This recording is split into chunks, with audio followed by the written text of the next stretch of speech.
आखिरकार पाकिस्तान को उसके कर्मों की सजा दे ही दिया अमेरिका ने। लेकिन ये क्या, यूएई के साथ ऐसा क्यों किया अमेरिका ने? क्या यूएई पे जो गाज गिरा है वो रूस को समर्थन देने की वजह से हुआ है? तो वहीं दूसरी तरफ चीन ने अचानक से अपने मिलिट्री के लिए दिया आदेश। तो वहीं भारत की मदद को इस संकट के बीच भी बड़ी मिलिट्री पावर देने को तैयार हो गया है रूस। जानेंगे क्या है मामला, इसके अलावा बहुत कुछ, आइए जानते हैं इन खबरों को विस्तार से। पाकिस्तान के खिलाफ तो वैसे ही माहौल बन रहा था और ऊपर से रूस यूक्रेन जंग के बीच में बेगानी शादी में जैसे अब्दुल्ला दीवाना होता है वैसे पहुंचा इमरान खान अपने लिए और भी मुसीबत बुला रहा था। अब हुआ ये कि फ्रांस की राजधानी पेरिस में एफएटीएफ की बैठक हुई और पहले निर्णय लिए गए वो बाकी देशों के लिए लिए गए, सबसे लास्ट में पाकिस्तान के लिए निर्णय लिया गया। सस्पेंस बनाकर पूरा रखा गया कि पाकिस्तान को बिल्कुल अंत में ही पता चलेगा कि उसके साथ क्या हुआ है। खैर फिर भी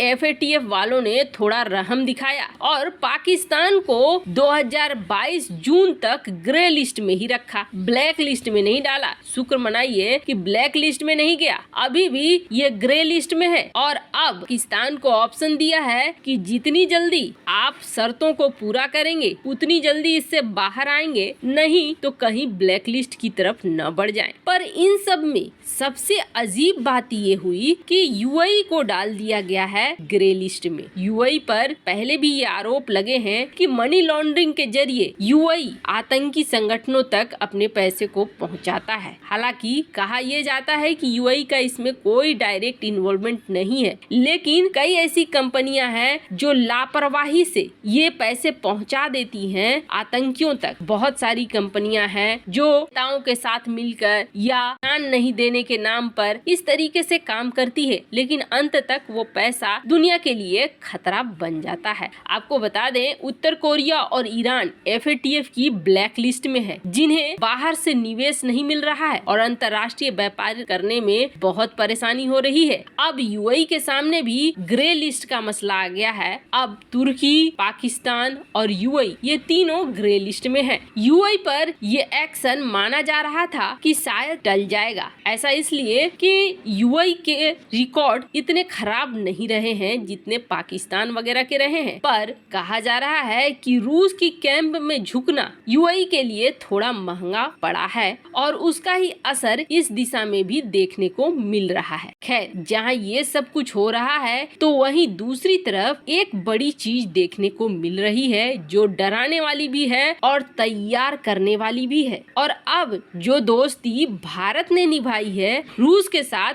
वो रूस को निभाने का वक्त आ गया है। रूस यूक्रेन जंग से अगर देशों को कुछ समझ में आया तो यही समझ में आया कि अपने अपने पैर पर खड़े हो जाओ। जो अपने पैर पर खड़ा नहीं है, दूसरे के बल पर अगर युद्ध लड़ने की कोशिश कर रहा है तो उसके लिए सबसे बड़ी समस्या होगी। वहीं दूसरी बड़ी बात यही समझ में आई कि जिसकी लाठी उसकी भैंस। अब ऐसा ही कुछ चीन कर रहा है। जैसा कि हमने पहले भी बताया है कि चीन को एक पूरा ब्लूप्रिंट मिल गया है कि उसके साथ साथ क्या हो सकता है, इसलिए वो अपनी अर्थव्यवस्था पर भी ध्यान दे रहा है और अपने रक्षा पर भी ध्यान दे रहा है। अब इसी स्तर पर वैसे भी चीन अपने रक्षा बजट को बहुत ज्यादा रखता है, लेकिन 2022 के लिए जो चीन ने अपना डिफेंस बजट रखा है वो भारी बढ़ोतरी का ऐलान हुआ है। इस साल का उनका डिसीजन है कि वो अपनी सैन्य ट्रेनिंग को बड़े लेवल पर बढ़ाएंगे और चीन 2022 के लिए अपने रक्षा बजट को 7.1% बढ़ाने जा रहा है, जो अपने आप में एक बड़ा अमाउंट बढ़कर बन जाता है। अब समझ लीजिए इससे आप कि चीन अपनी रक्षा बजट को कुल बढ़ाकर $230 अरब